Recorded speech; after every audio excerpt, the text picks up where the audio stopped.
Gold trusted gold buyers. మీరు తాకట్టు పెట్టిన బంగారాన్ని విడిపించి పోతా ఉండడం జరుగుతుంది.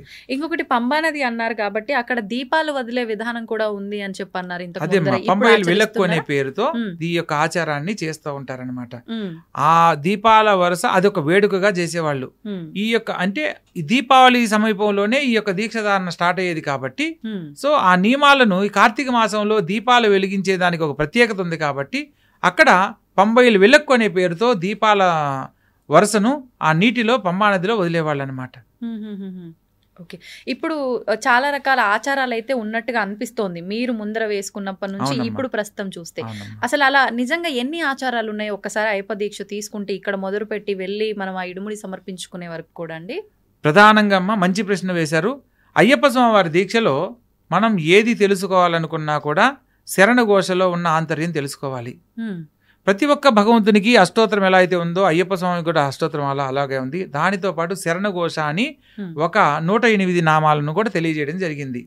ఇందులో అయ్యప్ప స్వామి వారి ఆలయానికి వెళ్ళే మార్గానికి సంబంధించిన ఏ ఏ ఊర్లు అయితే మనం దాటుతూ ఉంటామో అవి అళదా నది నుంచి వరుస క్రమంలో ఉంటాయన్నమాట. స్వామివారిని దర్శించి మరలా ఆ మకర జ్యోతి దర్శనం వరకు ఒక ప్రామాణికంగా చెప్పబడిన విధానం ఉంటుందన్నమాట. మనకు అళదా నదియే అనే ఒక శరణఘోష దగ్గర నుంచి కనుక అయ్యప్ప స్వామి వారి శరణఘోషను కనుక మనం ప్రయత్నం చేస్తే అళదా నదియే ఈ శరణమయ్యప్ప, అళదా మేడే ఈ శరణమయ్యప్ప, కలిడం కుండ్రమే ఈ శరణమయ్యప్ప, కరిమలై ఏట్రమే ఈ శరణమయ్యప్ప, కరిమలై ఇరక్కమే ఈ శరణమయ్యప్ప. ఈ కరిమల అనేది విపరీతమైన భయంకరమైన అడవి, భయంకరమైన ఎత్తు. అంటే మనం పైకి ఎక్కేటప్పుడు చెట్లు వేర్లతోటి భయంకరమైన రాళ్లతోటి దాటడం జరుగుతుందమ్మా.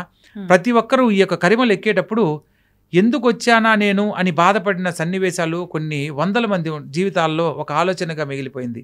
కానీ ఆ వేల్మణి గారని తమిళ సింగరు ఒక అతను పాడిన పాటలు కూడా కరిమల ఎక్కుట కఠినం కఠినం కాపాడుటకు రావయ్యో అని పాడడం కూడా జరిగింది.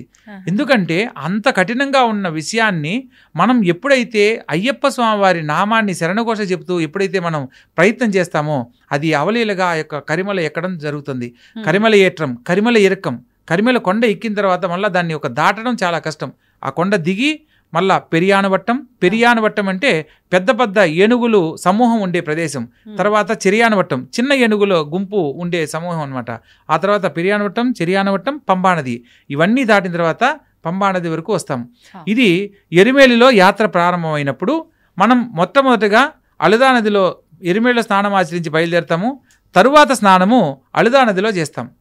ఈ అళదా నదిలో స్నానం చేసి మరలా సంధ్యా సమయం స్నానానికి పంబా నదికి వెళ్ళే విధంగా మనకు భగవంతుడు ఆ సమయాన్ని నిర్ధారణ చేసి వెళ్ళే మార్గం నిర్దేశకం చేయడం జరిగింది. పంబా నదిలో స్నానం ఆచరించి మరలా ఇరుముడికి వాటన్నిటికీ పూజలు అవన్నీ చేసుకుని మరలా పంబైలు వెలక్కు, నీలిమల ఎట్రం, అప్పాచిమేడు, శబరిపీఠం, శరంగుత్తియాలే, బస్మొక్కలమే, ఇలా నీలిమల ఎట్రం, నీలిమల ఎక్కుతాం, తర్వాత అప్పాచిమేడు, తర్వాత శబరిపీఠం, శబరిని అనుగ్రహించిన ప్రదేశం, ఆ తర్వాత శరంగుత్తియాలే, శరముల గుత్తి. అయ్యప్ప స్వామి వారు పందల రాజుకు నాకు పలానా చోట ఒక ఆలయం కావాలని అడిగిన సందర్భంలో తను ఒక బాణాన్ని సంధించి ఈ బాణం ఎక్కడైతే సంధింపబడుతుందో అక్కడ తూర్పు భాగంలో నాకు ఆలయాన్ని నిర్మింపమని అడుగుతాడనమాట. అప్పుడు ఈ సంధించిన బాణం ఈ శరముల గుత్తి దగ్గర పడుతుంది. శరంగుత్తి అనే ప్రదేశంలో ఒక రావి చెట్టుకు ఈ యొక్క బాణం గుచ్చుకోవడం జరిగింది. ఇప్పటికి కూడా మొట్టమొదటిసారిగా వెళ్ళిన అయ్యప్ప స్వామి భక్తులందరూ కన్యస్వామి పేరుతో వెళ్ళే ప్రతి భక్తులు కూడా ఒక బాణాన్ని తీసుకుని వెళ్ళడము, ఈ యొక్క గుత్తి సమూహం, గుత్తి అంటే సమూహం, గుంపు అని వస్తుందన్నమాట. శరము అంటే బాణం, బాణాల గుత్తి, బాణాల సమూహం అని దాని ప్రదేశం అనమాట ఆ పేరు. సో ఈ కన్యస్వాములకు వెళ్ళిన వాళ్ళు బాణాలు అక్కడ గుచ్చి అక్కడి నుంచి స్వామివారి దర్శనానికి వెళ్ళాలి. అక్కడ నుంచి నేరుగా బస్మొక్కలు వెళ్ళాలి. బస్మొక్కలు వెళ్ళి అక్కడ స్నానం ఆచరించి ఆ తర్వాత 18 రావాలి. 18 మెట్లు ఎక్కి బస్మొక్కలమే ఈ శరణమయ్యప్ప, 18 ఈ శరణమయ్యప్ప, నెయ్యాభిషేక ప్రియనే ఈ శరణమయ్యప్ప, కర్పూర జ్యోతియే ఈ శరణమయ్యప్ప అంటే 18 మెట్లు ఎక్కడం. 18 మెట్లు ఎక్కిన తర్వాత నెయ్యాభిషేక ప్రియుడిని చూడడం, ఆ చూసిన సందర్భంలో ఆ తర్వాత కర్పూర హారతిస్తారు. కర్పూర జ్యోతిగా స్వామిని దర్శించడం, మకర జ్యోతి జ్యోతి స్వరూపుడుగా ఆయన్ని దర్శించిన తర్వాత మకర జ్యోతి ఏయి శరణమయ్యప్ప అని మకర జ్యోతి దర్శనం స్వామివారి గర్భాలయానికి ఆపోజిట్లో పన్నమ్మడ మేడు మీద మన ఈ యొక్క స్వామివారి జ్యోతి దర్శనాన్ని మనం దర్శించడం జరుగుతుంది. ఇది ఈ నియమాన్ని ఎవ్వరూ కూడా ఈ యొక్క శరణఘోష తెలుసుకున్న వాళ్ళు తప్పలేరనమాట. కరెక్ట్గా దాన్ని అనుసరిస్తూ వారు స్వామివారిని దర్శించి విశేషంగా మరలా తిరిగి రావడానికి అవకాశం ఉంటుంది. ఈ ప్రామాణికంగా శరణఘోష చెప్పడం జరిగిందనమాట. అయితే నమస్కార శ్లోకాలలో మనం ఇక్కడ తెలుసుకోవాల్సిన విషయం ఏంటంటే, భూతనాథ సదానంద సర్వభూత దయాపర రక్ష రక్ష మహాబాహో శాస్తే తుభ్యం నమో నమః అని చదువుతాం. అసలు భూతనాథుడు ఎవరు, అయ్యప్ప స్వామి ఎవరు, మణికంఠుడు ఎవరు, ధర్మశాస్త్ర ఎవరు అని అయ్యప్ప స్వామి వారి దీక్ష తీసుకున్న ప్రతి ఒక్కరికి ఏర్పడవలసిన సందేహం. అంటే ఇవన్నీ ఒక స్వామికే సంబంధించిన పేర్లుగా అందరము భావిస్తున్నాం కాదా అండి? కాదమ్మా, ఒక్కొక్క అవతారానికి సంబంధించిన పేర్లలో ఏర్పడిన నామం అన్నమాట.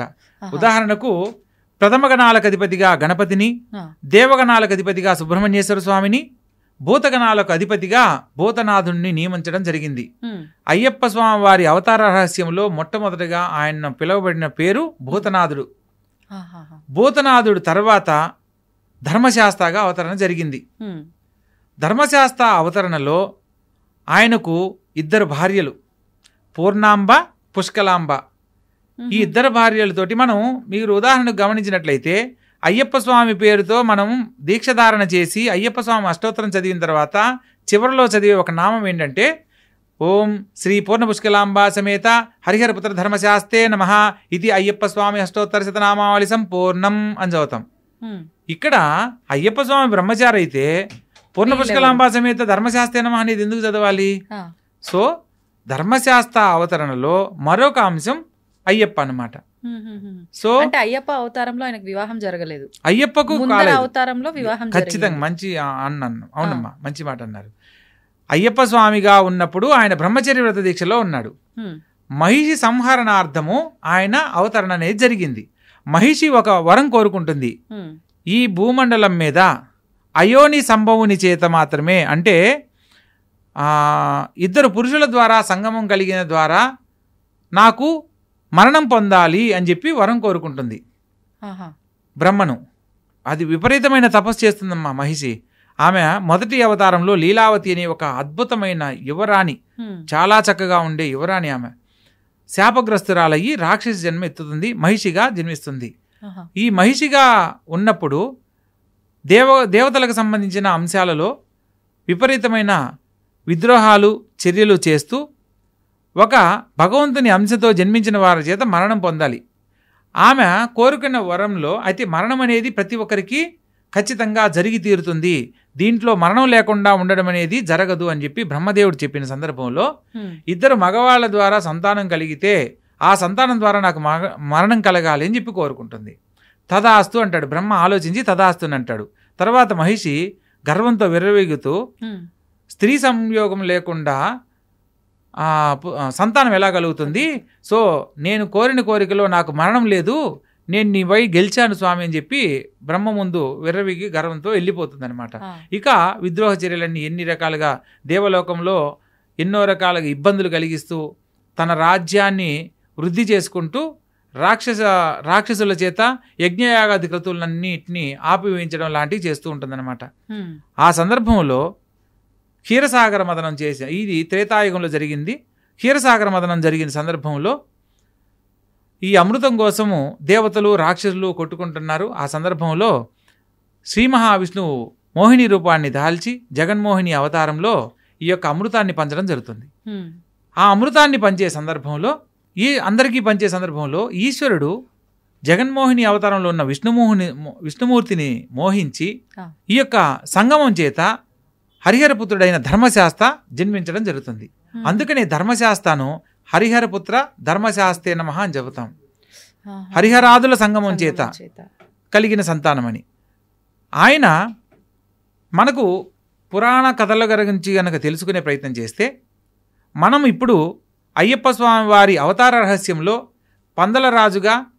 పందలరాజు రాజశేఖరుడుగా చెప్పుకునే అతని పూర్వజన్మలో పరాత్పరుడు అనే ఒక మహా గొప్ప రాజు, ఆ రాజుకి సంతానం లేక ఈ యొక్క శబరిమల ప్రాంతంలో అడవుల వెంట తిరిగే సందర్భంలో పరమేశ్వరుడు, అతను మహాశివభక్తుడు, పరమేశ్వరుడు ఒక మునిలాగా అతనికి దర్శనమిచ్చి, ఈ కొండపైన శబరి అనే ఒక ఆమె ఉంటుంది, ఆమెను సందర్శిస్తే ధర్మశాస్త్ర వ్రతాన్ని మీరు ఆచరించండి, ఆ వ్రతాన్ని ఆచరించిన వారికి మీరు కోరుకున్న సత్ఫలితాలు, సంతాన భాగ్యానికి సంబంధించిన శుభవార్త వింటారు అని చెప్పి చెప్పడం జరుగుతుంది. ఈయన నేరుగా వెళ్ళి ఆ శబరిని అడగడము, ఆ శబరి చెప్పిన విధానం ప్రకారము పంబానదిలో, మనకు పంబానది త్రివేణి సంగమం, మైనూరు, కల్లూరు, కొట్టూరు, ఈ 3 నదుల సంగమం చేత ఏర్పడిన పంబానది. ఆ పంపానదిలో స్నానమాచరించి వ్రతాన్ని ఆరంభించబోయే ముందే ఒక దివ్యవాణి, ఆకాశవాణి రూపంలో అతనికి వినపడుతుంది. మీరు ఇంత భక్తిగా ఆచరిస్తున్నందుకు మరుజన్మలో నేనే మీకు పుత్రుడనై పుట్టి మిమ్మల్ని అనుగ్రహిస్తాను, మీకు ప్రసన్నం కలిగిస్తాను అని చెప్పి స్వామివారి దివ్యవాణి వినపడి అంతర్ధానం అవుతుంది. ఆ తర్వాత కాలక్రమేణా పరాత్పరుడు కాలం చేసి మరుజన్మలో పందలరాజుగా కేరళ రాష్ట్రంలో జన్మించడం జరుగుతుంది. పందలరాజు రాజశేఖరుడిగా, అతని భార్య పందలరాజునికి భార్యగా జన్మించి మరలా ఈ యొక్క కలియుగంలో కూడా సంతానం లేకుండానే కొంత జీవితంలో ఇబ్బంది పడుతూ ఉంటారు.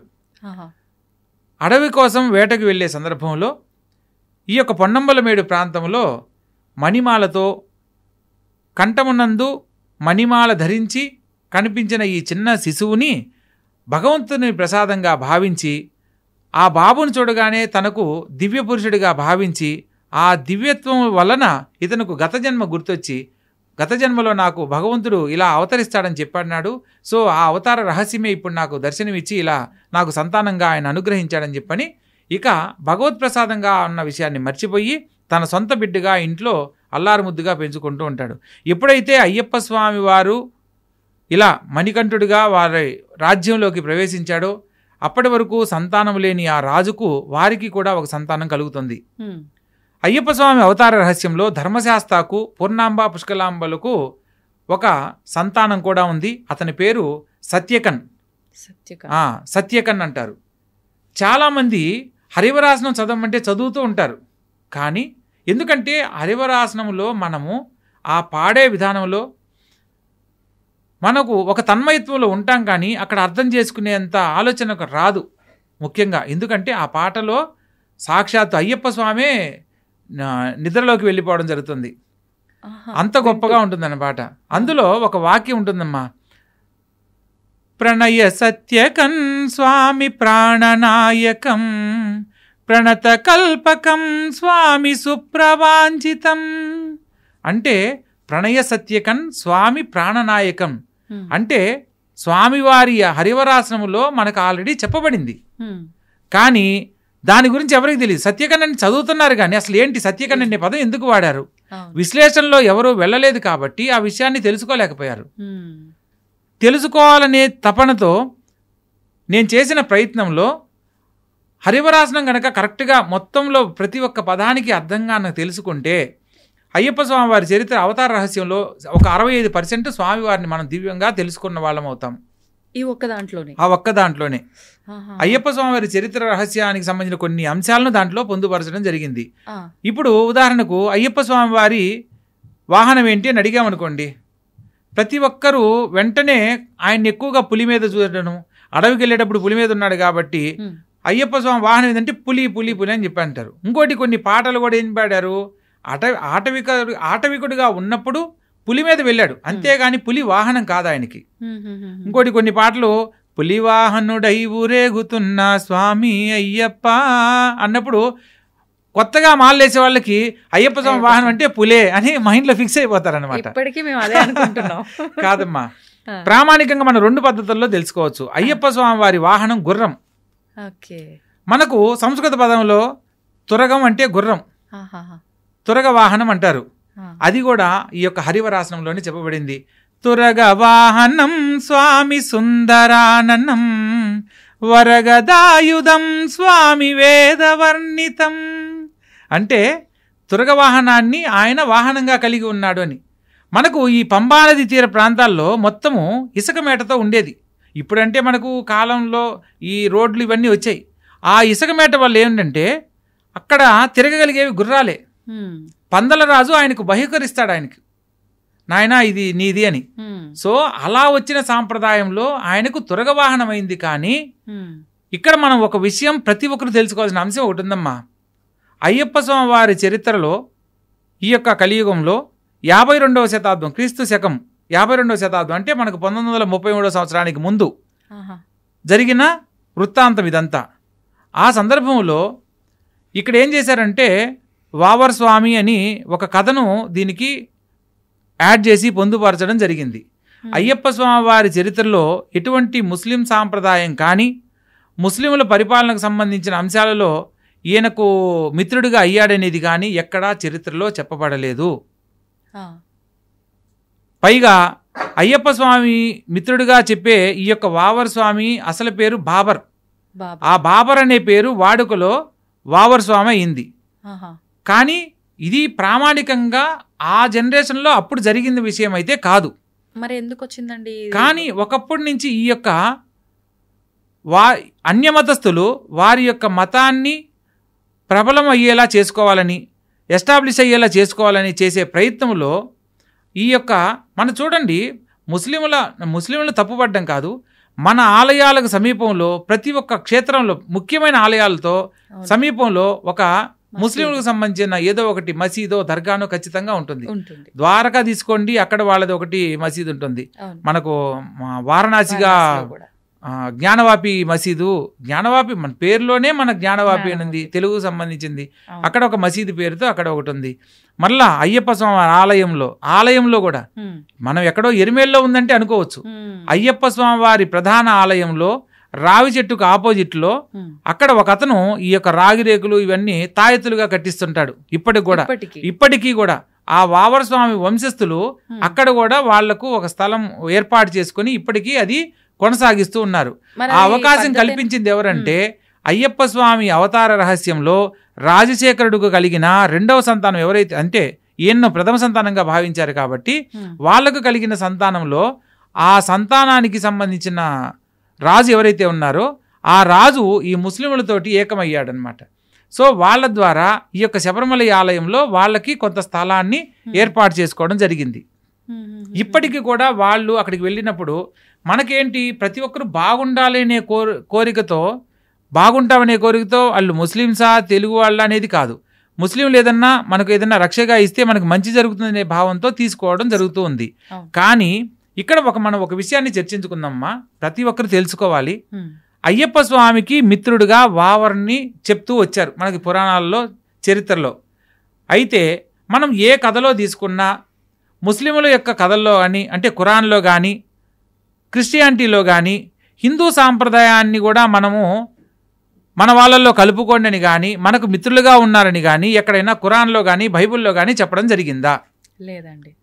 లేదా మన హిందూ సాంప్రదాయంలో సరే మనం చెప్పారనుకుందాం, మన హిందువులకు ముస్లింలకి మంచి సాంప్రదాయం ఉంది, అన్యోన్యత ఉంది అని చెప్పే అనుకుందాం, అది కరెక్టే అనుకుందాం. ఒకవేళ శాస్త్రాన్ని పక్కన పెట్టి జరుగుతున్న కథని ప్రామాణికంగా తీసుకుంటే వావర్ స్వామి ముస్లిం వాళ్లకు ఆరాధ్య దైవంగా అయినప్పుడు ఎంతమంది ముస్లింలు అయ్యప్ప స్వామి దీక్ష తీసుకుంటున్నారు? ఇప్పటి వరకు మరి అయ్యప్ప స్వామి మిత్రుడిగా భావించినప్పుడు మనం వాళ్ళని గౌరవిస్తున్నప్పుడు వాళ్ళు ఎంతమంది మన అయ్యప్ప స్వామిని గౌరవించి దీక్ష తీసుకుంటున్నారు? కేవలం వ్యాపార పరంగా అక్కడ కొన్ని కార్యకలాపాల కోసంగా ఈ యొక్క విధానాన్ని అనుసరిస్తున్నారే తప్ప ఎక్కడా కూడా ముస్లిం సాంప్రదాయాలు మన దాంట్లో కలపబడలేదు. సో ప్రతి ఒక్కరు తెలుసుకోవాల్సిన విషయం, ఎవరి దేవుడు వాళ్ళు గొప్పదనుకుంటూ ఇక్కడ ముస్లిమ్స్ని కానీ క్రిస్టియానిటీని కానీ మనం చాలా గొప్పగా చెప్పుకోవచ్చమ్మా. వాళ్ళ పరిస్థితుల్లో వాళ్ళ దేవుడు గొప్పని వాళ్ళ దేవుని యొక్క ప్రచారం కోసము ప్రతిరోజు లేదా వారానికి ఒకసారి వాళ్ళ ఆలయ సందర్శనం చేస్తారు. వాళ్ళు చర్చికి వెళ్ళే వాళ్ళు కుటుంబ సమేతంగా వెళ్తారు. ఎన్ని అప్పులు ఉండండి, కుటుంబంలో సమస్యలు ఉండనివ్వండి, ప్రతిదీ కుటుంబ సమేతంగా వెళ్ళి దర్శిస్తారు వాళ్ళ యొక్క దేవుణ్ణి. మసీదుకి వెళ్ళే వాళ్ళు శుక్రవారం నమాజ్ పేరుతో ప్రతి ఒక్కళ్ళు వెళ్తారు. వాళ్ళు చిన్నవాళ్ళ పెద్దవాళ్ళ ధనికుల ఇదంతా ఏది ఉండదు. భగవంతునికి సంబంధించి ఒక రోజుని కేటాయించుకుని ప్రతినిత్యం వెళ్తున్నారు. మన హిందూ సాంప్రదాయంలో అన్ని మతాలు ఒకటే అంటారు, అందరం ఒకటే అంటారు, కానీ కనీసం మన ధర్మాలను ఎంతవరకు పాటిస్తున్నాం అనేది మాత్రం తెలుసుకోలేకపోతున్నారు. మన ధర్మాన్ని మనం కరెక్ట్గా పాటిస్తే ఈరోజు మన ఆలయాలు మనకే ఇంకా గొప్పగా అభివృద్ధి చెందడానికి ఎంతో అవకాశం ఉందమ్మా. అన్యమతస్థులు ఈరోజు మన ఆలయాలలో ముఖ్యమైన కార్యకలాపాలు చేయడం జరుగుతుంది. ఎవరైతే ఆలయ ప్రధాన కార్యదర్శిగా ఉండాలనో అది బ్రాహ్మణుడికి గనక అప్పచెప్తే ఎలా డెవలప్ చేయాలో తెలుస్తుంది. అన్యమతస్థులకు ఇస్తే వాళ్ళకి ఏం తెలుస్తుందమ్మా? వాళ్ళ ఆచారం ప్రకారం ఇప్పటికీ తిరుపతిలో ఒక ప్రధాన కార్యదర్శిగా ఉన్న అతను క్రిస్టియానిటీలో ఉన్న అతను అనమాట. అంటే మన సాంప్రదాయంలో ఎస్సీ ఎస్టీలకు ఈ మన కొన్ని ఉపాధి పేరుతో ఉద్యోగ అవకాశాలు కల్పించే అవకాశం ఉంది కాబట్టి అలా ఒక ఉద్యోగంలో ప్రధాన కార్యదర్శిగా ఉన్నాడు. సో ఈరోజు ఆయన మళ్ళా మన ప్రసాదం తీసుకోడు.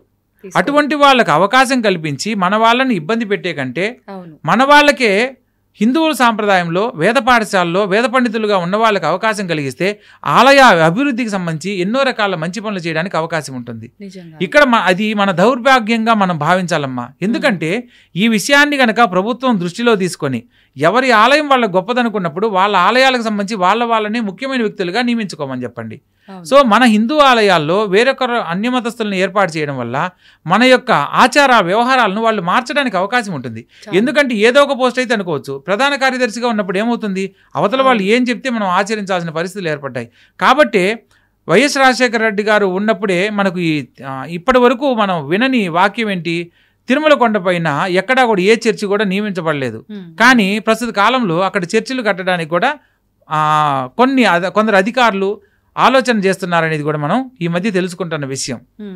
సో ఎవరికి సంబంధించిన వాళ్ళ ప్రదేశాలు వాళ్ళకు ఉన్నా కూడా మన హిందూ ధర్మానికి సంబంధించిన కొన్ని మనలో ఉన్న అవివేకత వల్ల అవతల వాళ్ళు దాన్ని ఉపయోగించుకునే ప్రయత్నం చేస్తున్నారు. ఇప్పటికైనా మన ధర్మాలని మనం కాపాడుకుంటూ మన ఆలయ సమృద్ధి కొరకు ఆలయాన్ని డెవలప్ చేసుకునే దానికి మన వాళ్ళకే ఉద్యోగాన్ని కనుక అందించినట్లయితే మన హిందూ ధర్మాన్ని కాపాడిన వాళ్ళం అవుతాం. కనీసం భావితరాలకు ఇప్పటి వరకు ఎన్నో రకాల అనార్థాలు జరిగినా ఉన్న ఏదైతే నైతిక విలువలు ఉన్నాయో వాటిని భావితరాలకు అందించిన వాళ్ళం అవుతాం అనేది నా భావన అన్నమాట.